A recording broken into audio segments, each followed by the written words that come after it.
Mama, buhay pa po. Ngumiti pa ako ng malawak. Buhay naman pala eh. Iwan na natin dyan, Imelda. Lumapit si Daddy sa kama at kunot noong sinilipa si Tyron. Matulog ka na rin, princess. Bawal kang magpuyat. Tumango ako ngunit sa loob-loob ko hindi rin ako makatutulog kung di gigising si Tyron. Tumayo ako para ihatid sila sa labas ng kwarto ngunit agad ding bumalik sa kama. Napabuntong hininga ko at pinagmasdan si Tyron na mahimbing na yata ang tulog. Di maiwasan na mapailing. Kahit pala malaking tao si Tyron at hinihimatay din. Napabungis-ngis ako sa naisip at barang humiga sa kama. Gumapang pa ako papalapit sa kanya at tumapat sa bandang tenga niya. I love you, Tyron. Malambing kong bulong sa tenga niya. Pinagmasdan ko siya kung gagalaw ba ngunit hindi. Sa huli, sumusukong humiga ako sa dibdib niya at niyakap ang bewang niya. Ang bad ng daddy mo, baby. Ang lakas mag-inarte, feeling pasyente. Napaingos ako at maling pinakinggan ang pagtibok ng puso niya. Nangangiti ako sa tuwing naririnig yon. Tyron is my safe haven. He is selfless. At kahit pa sinabi niya noon na hindi niya matatanggap ang baby ko, dahil hindi sa kanya ay alam kong tatanggapin niya pa rin. He is Tyron, and Tyron loves everything about me. Humikab ako bago tumayo at hinanap ang cellphone ko. I dialed my mice number. Hikab pa ang bungad niya sa akin. Janine, madaling araw pa, bukas ka na tumawag. May date pa ako na maaga? Kusang napaismid ako bago bumalik ng pagkakahiga sa dibdib ni Tyron. Wala na yatang ibang aatupagin si Maymay kundi date. Ayaw pa rin kasing magising ni Tyron. Problema ko ba yun? Halikan mo. Halikan mo yung Prince Charming mo. Magigising yan. Pustahan pa tayo. Napamaang ako sa sinabi niya at mas lalo na sa pag-end call niya. Inis kong inirapan ng cellphone bago init siya sa gilid ng kama.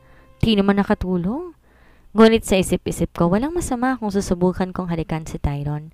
Halik lang. Isang beses lang. Bagya akong umangat sa pagkakahiga at diretsong labi niya ang titig ko. Bakit ba ako nagpapaniwala kay Maymay? Ngunit kusa ko ring ibinaba ang ulo ko at marahang dinampian ng halik ang mga labi niya. Bigo nga lamang ako nang walang matanggap na halik pabalik. Humigpit ang yakap ko sa bewang niya at binigyan ng isang halik ang dibdib niya. I love you, Tyron. Namilog na lamang ang mga mata ko matapos maramdaman ang pagpulupot ng mga braso niya sa likod ko. Napabalikos ako at nag-angat sa kanya ng tingin. Gising ka na? Ngunit hindi niya ako sinagot. Bahagya siyang ngumiti. Inalalayan ang ulo ko pabalik sa dibdib niya at doon niya ako niyakap na mahigpit. I love you too, Janine. Sambit ni Tyron bago patakan ng halik ang ulo ko. Napangiti ako at naging komportable. These are the arms I want to cuddle with. This is the man I really want to spend my life with. Bakit ka ba hinimatay? Namutla ka pa? Hindi mo pa rin tanggap si baby? Hinampas ko ng marahan ng tiyan niya. Dinig ko ang pag-aray niya at pagpigil sa kamay ko. Tanggap ko, baby. Tanggap na tanggap. Nagulat lang ako. I'm happy. As in, super happy. Thank you, Janine. Pinaulanan pa nito ng halik ang tuktok ng ulo ko. Sumunod na araw, isinama ko si Tyron sa klinik. Sa pinto pa lang, binantaan ko na siya. Umayos ka, Tyron. Huwag kang mahihimatay ulit. Matalim ko pa siyang tinignan bilang banta. He smiled apologetically. Tinaas pa ang dalawang kamay na tila sumusuko. No, baby. Nagulat nga lang ako. Mabuti. Nakakaya sa doktor kung himatayin ka pa pagkatapos ng gender reveal? Swear, no. Inintay ko siyang makalapit bago tuloy ang pumasok sa clinic. A clean white room welcomed my eyes. Lemon-scented kaya't masarap amoyin. Agad akong ngumiti sa doktorang malawak din ang pagkakangiti sa amin. Hi, how are you, Miss Janine? Ngumiti sa akin ang doktora ngunit agad ding bumaling kay Tyron. Kasama mo na palang asawa mo, mabuti naman. Check na natin ang gender ni baby. Minuwestra pa nitong higaan. Napatagal ang titig ko roon. Nagdadalong isip kung hihiga ba ako o mas magandang si Tyron ang hihiga doon at baka himatay na naman. What's wrong? Bulong pa niya. Napaangat ako ng tingin sa kanya at ikaw na lang humiga para ready ka sakaling himatayin ka. Napanguso. Umungol siya ng protesta. Tumalim pa ang tingin ni Tyron kaya't agad akong napahiga sa higaan. Ngunit kahit nang simulan na ng doktor, pasulyap-sulyap pa rin ako kay Tyron. Nahuli niya ang tingin ko at problemadong napahagod sa buhok niya. Baby, hindi na ako hihimatayin. Ngunit kahit sinabi niya na natili ang tingin ko sa kanya, binabantayan bawat galaw at pagpikit ng mga mata niya. Na-trauma na yata akong baka himatayin na naman siya.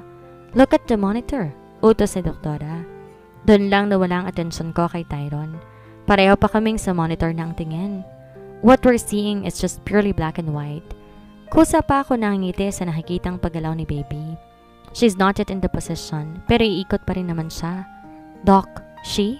Did you just say she? Kumunot ang noo ni Tyron, maging ako, nahigit ang hininga sa sinabi ng doktora. I'm sorry, I forgot. Gender reveal nga pala, and yes, it's a girl. Nakangiti tong humarap sa amin. Kusang lumawak ang ngiti ko at halos maluha pa ako kung di ko lang naalala si Tyron. Mabilis akong lumingon sa kanya at nahuli na nagpupunas ito ng luha. Akala ko hihimatayin ka na naman. Mabuti na lang at hindi. Umiling si Tyron, kinuha ang palad ko. Napakurap pa ako nang halikan niya yon, maging ang noo ko. Thank you, Janine, he whispered sincerely. Napatango ako at mas nagagalak. To see him this happy is my happiness as well. Kaya naman pagdating sa opisina, pinuno ni Tyron ng pagkain ng mesa. Ang dami, Tyron, hindi ko yun mauubos. Tumikwas ang kilay niya at mahinang tumawa.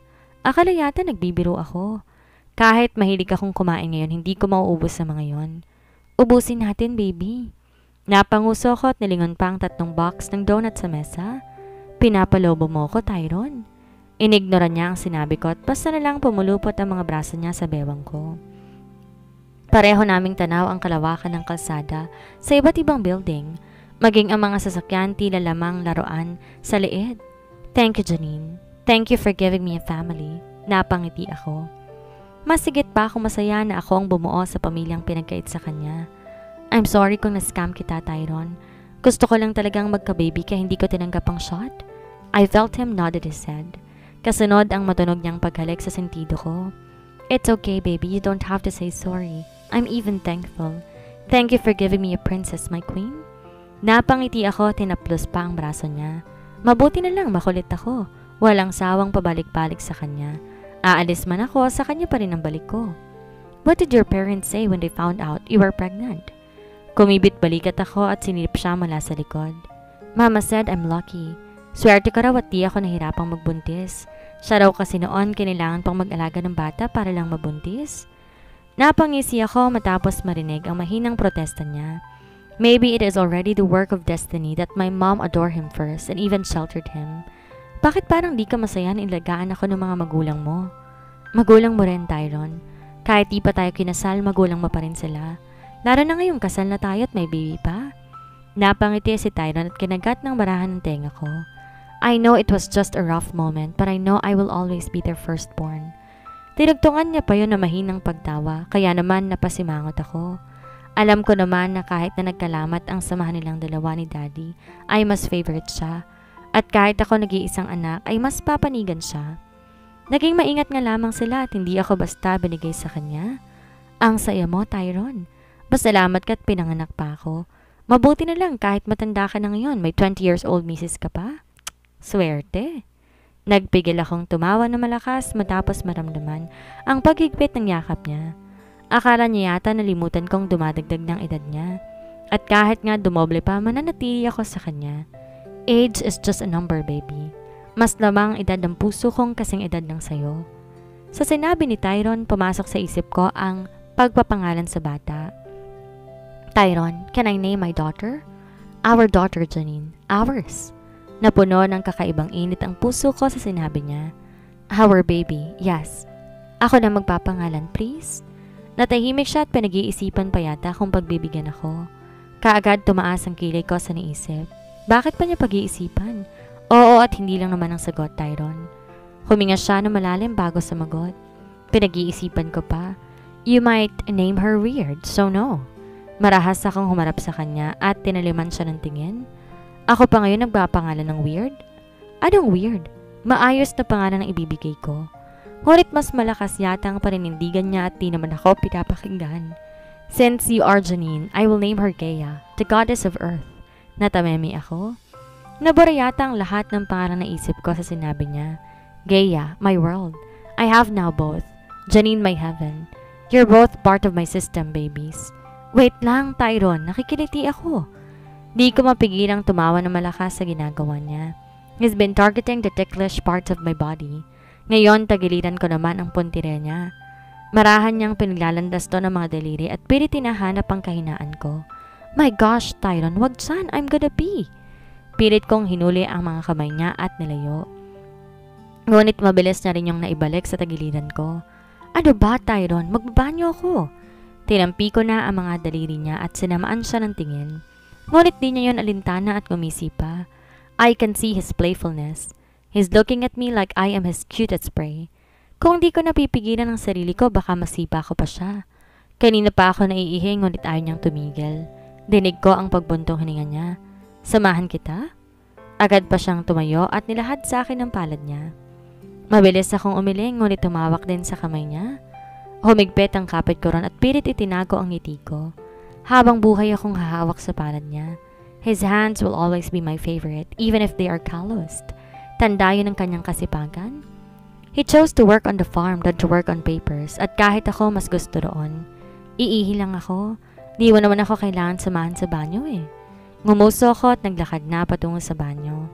Sinilip ko pa siya na isang beses mula sa pinto at nakitang nakahiga na to sa kama.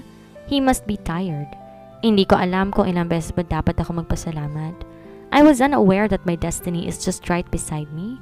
Nakakasama ko na pala sa bahay. It may sound ridiculous knowing we're siblings, but we're not. Napailing ako sa naisip. Ang gross nga namang pakinggan kung sasabihin kong magkapatid kami, pero di naman kami magkapatid. Ngayon ay mas gugustuhin kong sabihin niya sa iba na hindi niya ako kapatid. Mas gusto ko na marinig ang asawa ko bilang pakilala niya. Humagkikik ako na mahina dahil doon. Kaya pala ayoko siyang ibigay kay Miss Salonga or kay Maymay pa. It is because he's meant to be mine. Kalma, Janine. Nagugas ako ng kamay at agad na lumabas ng banyo. Paglabas, nasalubong ko agad ang titig niyang malalalim. Laging ganon ang tingin ni Tyron. Tila ayaw kang mawala sa paningin niya and I love that. What? Tinaas ko pa ang kilay ko, ngunit hindi siya umimik.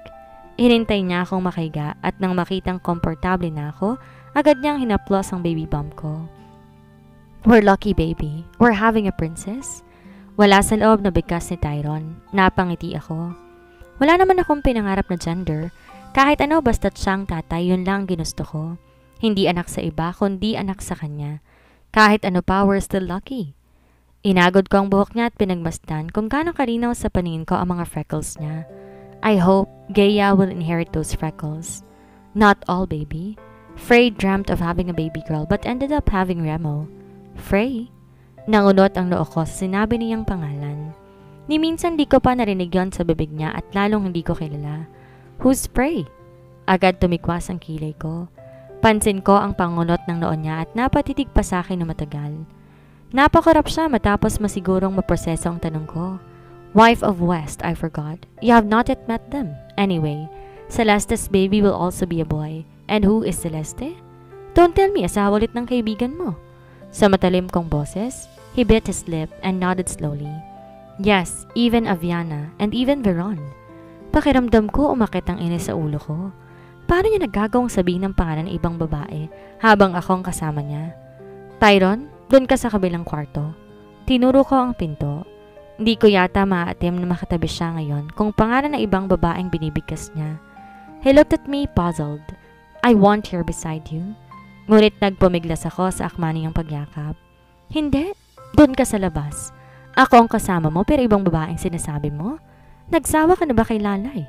Kahit di ko sila kilala, nakakaramdam ako ng inis and I think that's normal. Kahit pa asawa o girlfriend sila ng mga kaibigan niya, di yata maganda sa pandinig ko na marinig ang pangalan nila mula sa bibig niya. Baby, kaibigan ko lang sila. Ipapakilala kita, calm down. They are harmless. Pilit niyang hinuhuli ang mga kamay ko, ngunit umiiwas ako. Matalim ko siyang tiningnan matapos niyang maikulong ang mga palad ko. Ayaw kitang katabi. Doon ka sa kabilang kwarto. I heard his protest but I remained stoic.